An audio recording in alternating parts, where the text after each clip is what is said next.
Programa do LIVRE para as eleições legislativas de 2024. Agricultura e florestas. Queremos um território que nos alimente e proteja, reequilibrando a atividade agrícola e florestal, com o meio envolvente.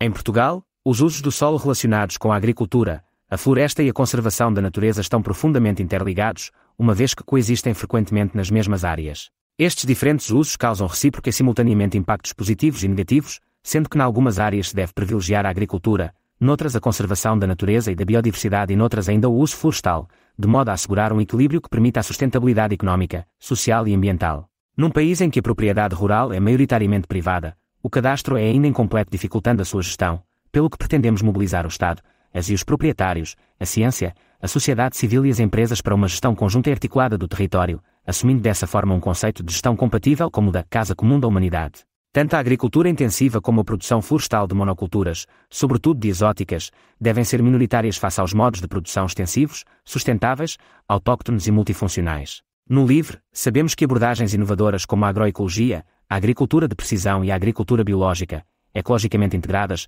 podem beneficiar da biodiversidade, conciliar-se com esta e, em alguns casos podem até beneficiar de volta à biodiversidade, assegurando a produção de alimento e sequestrando carbono. Florestas maduras e dominadas por folhosas são preciosos recursos naturais, providenciam habitats diversos, amenizam o clima, sequestram carbono, retêm, produzem e reabilitam o solo e a água, e reduzem a probabilidade de fogo descontrolado e da sua veloz propagação. No seu conjunto, a agricultura, as florestas e a conservação da natureza, quando integradas e bem geridas, podem sustentar setores vitais para a economia nacional no curto, médio e longo prazos, criando valor acrescentado e gerando e mantendo muitos empregos tanto no litoral como no interior.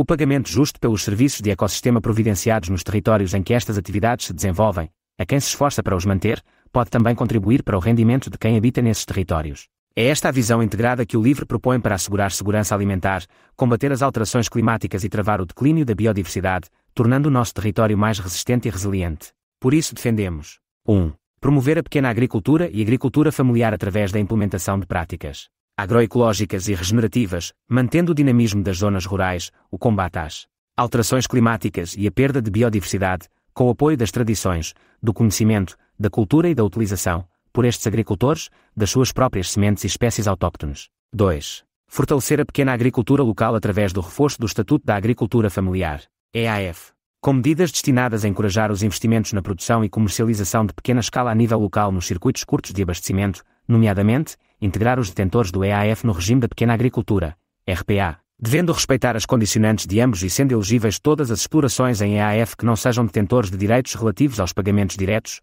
convocar a Comissão Nacional da Agricultura Familiar, CNAF, de forma a propor formas de organização, comercialização, formação e modernização das e dos pequenos agricultores, incentivar os gabinetes de ação local, GAL, a dinamizarem pontos-prova para o escoamento de produtos dos detentores do EAF. Facilitar o acesso dos detentores do EAF via GAL ao abastecimento de pelo menos 10% dos produtos frescos consumidos pelos agrupamentos escolares locais com a produção própria a preços controlados e atualizados anualmente pela CNAF. 3. Promover a eficiência de aplicação de fundos públicos e também a economia circular no PEPAC, articulando a execução dos apoios com a implementação dos planos de ação para a economia circular, promovendo a reutilização de equipamentos, maquinaria e estruturas agrícolas, tornando estes materiais elegíveis no âmbito de apoios nas candidaturas ao investimento, desde que abrangidos por garantia do fabricante, em estado de pleno funcionamento e com a revisão e documentação regularizadas. 4.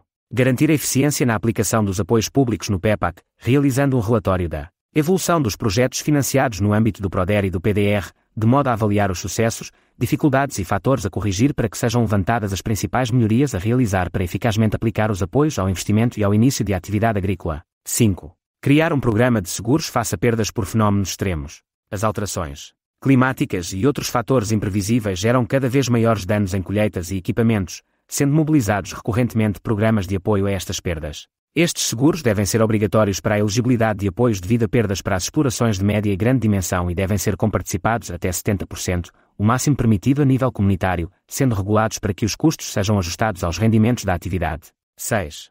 Incentivar a gestão e organização dos territórios rurais, sobretudo em regiões de minifúndio. Reforçando os mecanismos financeiros do programa em parcelar para ordenar com uma dotação anual reforçada, de modo a lançar concursos anuais com prazos e valores que permitam um impacto efetivo nos terrenos rurais, dando prioridade a terrenos com áreas inferiores a 1 hectare. 7. Proteger a posição das e dos agricultores na cadeia de distribuição agroalimentar, através Da proibição das vendas abaixo dos custos de produção, dumping, ou do estabelecimento de sistemas de controlo de preços e margens de lucro. 8. Reconhecer o papel da mulher na agricultura, promovendo a valorização e a visibilidade da mulher agricultora, em especial na agricultura familiar, incentivando a sua participação cívica e associativa através da sua capacitação, contribuindo para a melhoria das suas condições de vida e reduzindo a desigualdade entre homens e mulheres. 9. Criar o Observatório da Alimentação e um sistema de planeamento alimentar intersectorial, que preveja instrumentos de política a todas as escalas, nacional, regional e local, e esteja em plena articulação com o Plano Estratégico da PAC, de 2023 a 2027, e com o Sistema de Ordenamento do Território e os instrumentos jurídicos de gestão do território. A política alimentar nacional deve seguir uma abordagem socioecológica e territorial da segurança alimentar, integrando as perspectivas da saúde pública, da preservação do ambiente e da biodiversidade. Esta política deve promover a territorialização do sistema alimentar, priorizando o aumento da autossuficiência alimentar a nível nacional, de acordo com a especificidade e potencial de cada região agrária. Neste sentido, pretende-se promover prioridades na produção de algumas culturas e variedades tradicionais, incentivando os sistemas produtivos necessários para reduzir a escassez de oferta no mercado interno, reduzindo a dependência externa, e promovendo lógicas de produção e consumo local articuladas com os objetivos de uma verdadeira economia circular. 10. Reativar todos os laboratórios do Estado dedicados à investigação, inovação e desenvolvimento da agricultura e das florestas, bem como os viveiros e estações agrícolas, gerando vagas para a contratação de investigadores, complementando estas estruturas com incubadoras e aceleradoras de empresas cuja atividade venha a suportar ou adicionar valor ao resultado de toda esta atividade, demonstrando oportunidades comerciais, formando continuamente os produtores e privilegiando metas como o combate, mitigação e adaptação às alterações climáticas, a conservação da natureza e da biodiversidade, incluindo o património genético. 11. Travar a expansão de sistemas de produção insustentáveis, privilegiando modos de produção que permitam a implementação simultânea de medidas benéficas para a biodiversidade, a manutenção ou recuperação dos solos e assim proporcionando usos futuros do solo alternativos, e a minimização do uso de agroquímicos e dos recursos naturais necessários à produção, desenvolvendo e apoiando protocolos de recolha e tratamento de resíduos e remanescentes de produtos fitofarmacêuticos descontinuados, proibidos ou sem autorização de venda, bem como promover uma gestão florestal de acordo e dando seguimento aos compromissos assumidos na Estratégia Florestal Europeia 2030. 12. Desenvolver uma ferramenta digital pública, e em código aberto, para a recolha de dados relativos à estrutura da exploração agrícola, presença de habitats seminaturais, a adoção de boas práticas agrícolas e na relação laboral com os trabalhadores agrícolas, promovendo a utilização desta ferramenta por agricultores que recebam apoios públicos. 13.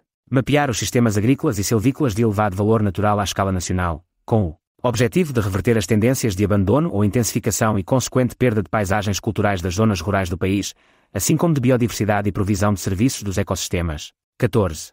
Eliminar rendas fundiárias injustificadas e lucros excessivos que estejam a ser obtidos através de pagamentos diretos ou de apoios ao investimento no âmbito da execução da Política Agrícola Comum, PAC, em contradição com os objetivos que fundamentam essa política pública a nível comunitário e nacional. 15. Garantir o acesso prioritário à terra invertendo políticas que privilegiam e promovem o grande agronegócio e a instalação de grandes centros eletroprodutores de energias renováveis. 16.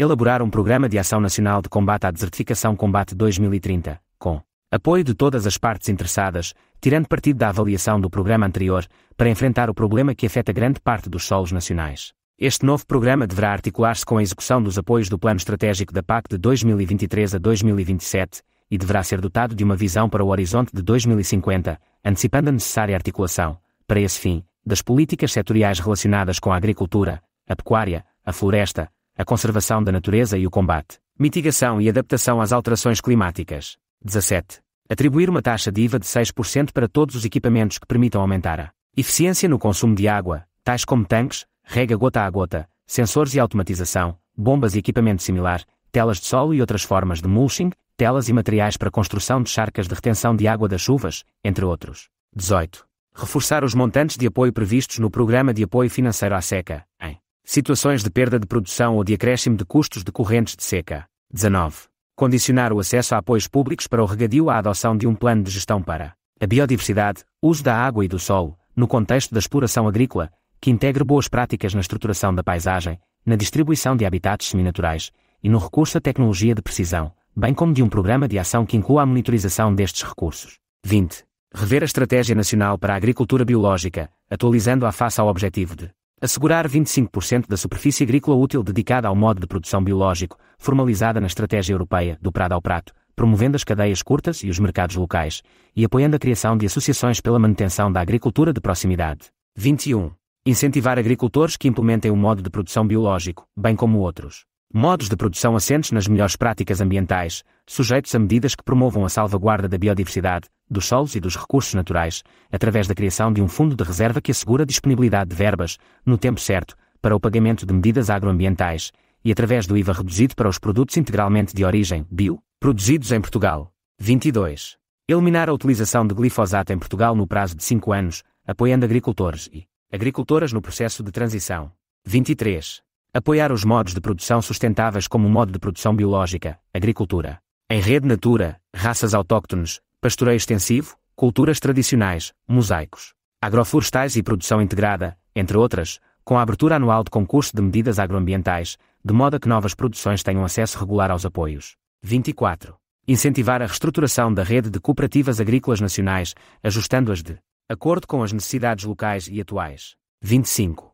Incentivar a valorização dos resíduos orgânicos e biomassa florestal, promovendo a compostagem destes materiais para enriquecimento do solo em termos de matéria orgânica, reduzindo dessa forma a procura por fertilizantes artificiais e travando a instalação de novas centrais de biomassa, introduzindo regras obrigatórias de sustentabilidade da biomassa utilizada nas centrais existentes. Terminar os apoios à queima da biomassa florestal para geração de energia elétrica, direcionando estes apoios para a conversão da infraestrutura e logística associadas para a valorização da biomassa florestal enquanto recurso para reforço da matéria orgânica dos solos e valorização de resíduos azotados. Os recursos públicos direcionados atualmente para a combustão deverão ser redirecionados para estratégias de incorporação da biomassa florestal no solo, in situ, por via mecânica ou silvopastorícia, ou através da sua combinação com matérias orgânicas azotadas com vista à obtenção de matéria orgânica para uso florestal ou agrícola. 26. Rever integralmente o regime jurídico, lei de bases e demais políticas florestais destinadas ao planeamento, gestão, arborização, fitossanidade, ordenamento ou outros desígnios relacionados com a floresta, a respectiva proteção, a prevenção e o combate aos incêndios florestais. 27. Revitalizar o Conselho Nacional da Floresta, mobilizando a participação conjunta de organismos e laboratórios do Estado, organizações do setor, organizações não governamentais de ambiente, outros representantes da sociedade civil, universidades e instituições de investigação, entre outros agentes, na revisão e acompanhamento das políticas florestais e respectiva implementação. 28.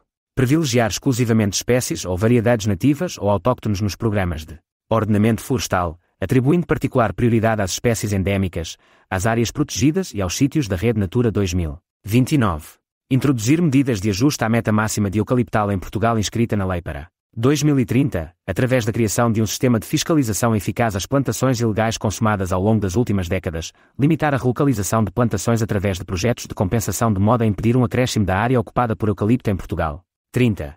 Incentivar a criação de cooperativas para a gestão e exploração sustentável da floresta nas áreas que integram o Banco de Terras do Estado, potenciando economias de escala e respeitando o ordenamento previsto nas políticas florestais revistas, reforçando os mecanismos que permitam a gestão conjunta das áreas florestais, com particular atenção às zonas de minifúndio, e revigorando as zonas de intervenção florestal, ZIF. 31. Elaborar uma estratégia nacional de sensibilização para um comportamento responsável face aos incêndios, com metas concretas para a redução do número de ignições involuntárias, informando quanto aos comportamentos adequados em caso de incêndio, criar um fator para cobrir a perda de rendimento do proprietário florestal, para reconversão florestal, para espécies com menor suscetibilidade ao fogo, como folhosas autóctones. 32. Dotar a administração pública dos recursos humanos necessários à implementação do Sistema de Gestão Integrada de Fogos Rurais, SGIFRE, assegurando que a articulação entre as escalas nacional, regional e local seja efetiva e que a célere implementação dos respectivos programas de ação se concretize, dentro dos prazos necessários. 33. Iniciar um novo inventário florestal, dado que o último inventário terminou em 2018, antes das podas agressivas, abates e extração de biomassa para empreendimentos de vária ordem. 34. Reforçar a resiliência dos territórios vulneráveis de floresta face aos fogos e dinâmicas de abandono de atividades agrícolas, florestais e serviços de ecossistemas associados em zonas de proximidade de pequenos aglomerados em zonas mais vulneráveis, através de um reforço substancial do programa Condomínios de Aldeia, que promove a manutenção a médio prazo das atividades agroflorestais e da silvopastorícia nestas comunidades. Este reforço deverá contemplar um reforço de meios à Direção-Geral do Território e uma verba anual permanente para a abertura de novos condomínios de aldeia de forma a promover a gestão contínua das zonas florestais na proximidade de comunidades rurais. 35. Reduzir a quantidade de queimadas de biomassa florestal criando concursos anuais para criação de pequenos pontos públicos de compostagem a nível local, em articulação com municípios, freguesias e serviços florestais das comunidades intermunicipais, onde entidades públicas, particulares e empresas possam descarregar matérias orgânicas como alguns resíduos agrícolas, florestais. pecuários e de espaços verdes para serem compostados e onde utentes possam posteriormente levantar as matérias orgânicas já compostadas para incorporação e enriquecimento dos solos. 36. Reforçar o investimento no Banco Português de Germoplasma Vegetal, de modo a dotar o seu quadro de pessoal efetivo do número necessário e suficiente de investigadores, técnicos superiores e assistentes e dos recursos financeiros necessários e essenciais ao desenvolvimento do seu trabalho.